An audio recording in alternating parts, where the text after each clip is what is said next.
বলতে পারতেছি না যে আমার ভাইকে পেয়ে যে আমি কতটা আনন্দিত, কতটা খুশি, একমাত্র আমার সৃষ্টিকর্তাই জানে। মাত্র 5 বছর বয়সে হারিয়ে গিয়েছিলেন বাড়ি থেকে, তারপর কেটে গেছে 58 বছর। এই দীর্ঘ সময় জুড়ে নিজের জন্ম পরিচয়, শেকড় আর আপনজনদের খোঁজ ছিল অজানাই। অবশেষে প্রায় 58 বছর পর নিজের পরিবারকে ফিরে পেয়েছেন হারিয়ে যাওয়া সেই ছোট্ট শিশু। চাঁদপুরের মতলব উত্তর উপজেলার 60 নং ইউনিয়নের কালীপুর চৌধুরী বাড়িতে ঘটেছে এই আবেগঘন পুনর্মিলন। স্থানীয়দের ভাষায় যেন হারিয়ে যাওয়া এক মানুষের অলৌকিক প্রত্যাবর্তন। 58 বছর পর নিজের জন্মভিটায় ফিরে আবেগ আপ্লুত দেলোয়ার হোসেন ওরফে দুলাল চৌধুরী। তার এই আকস্মিক প্রত্যাবর্তনে আবেগে ভাসছে পরিবারের সদস্যরাও। JBS holdings limited. উনি প্রায় 60 বছর আগে হারিয়ে গেছেন আমাদের মাঝ থেকে। এখন আমরা ওনাকে পেয়ে খুব গর্বিত এবং আনন্দিত।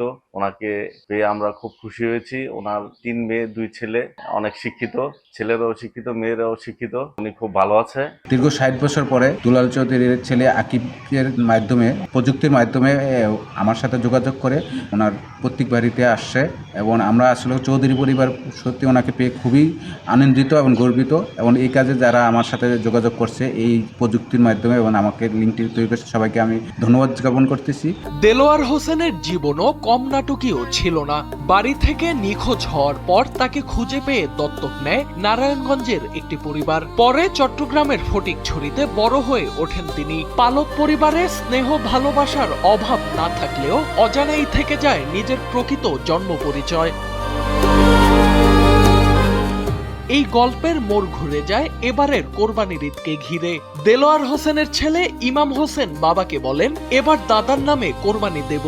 কিন্তু দাদার নাম কি? প্রশ্নটি শুনে স্মৃতির গভীরে হারিয়ে যান দেলোয়ার। কিছুক্ষণ পর ধীরে ধীরে মনে পড়ে একটি নাম, শামসুল আলম। সেখান থেকেই শুরু হয় অনুসন্ধান। বাবার স্মৃতিতে ভেসে ওঠে নদী, লঞ্চঘাট, কালীপুর বাজার আর শৈশবের কিছু অস্পষ্ট ছবি। সেই সূত্র ধরে অনুসন্ধানে নামেন ছেলে ইমাম হোসেন আকিব। গুগল ম্যাপ, স্থানীয় ইতিহাস এবং বিভিন্ন তথ্য বিশ্লেষণ করে সম্ভাব্য এলাকা হিসেবে চিহ্নিত করা হয় চাঁদপুরের কালীপুর। পরে স্থানীয় সাংবাদিক ও গবেষকদের সহায়তায় যোগাযোগ করা হয় কালীপুর চৌধুরী বাড়ির সঙ্গে। সেখানে পৌঁছে দেলোয়ারের স্মৃতির সঙ্গে একে একে মিলে যেতে থাকে এলাকার পুরনো নিদর্শন, খালপথ, আমগাছ, পুরনো গেট এবং বহুদিনের কিছু পরিচিত স্থান। বাড়ির বয়োজ্যেষ্ঠরাও জানান, বহু বছর আগে এই বাড়ি থেকে দুলাল নামে এক শিশু নিখোঁজ হয়েছিল।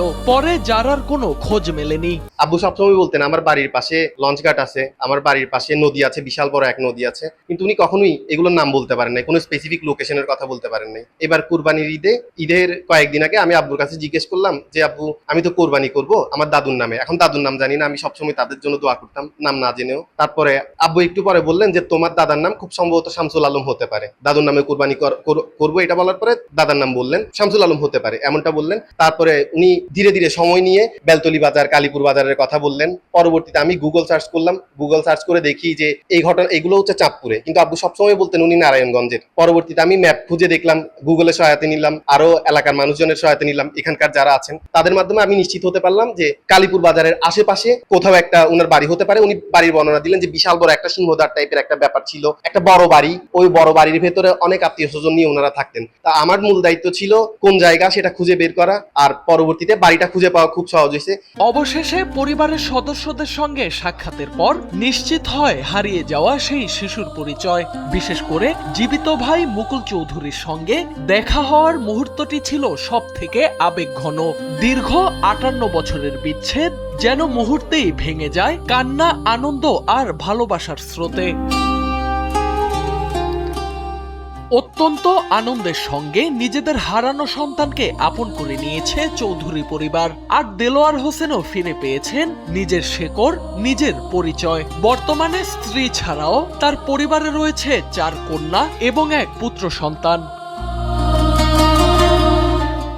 সোহানাল রাজি, এনপিবি।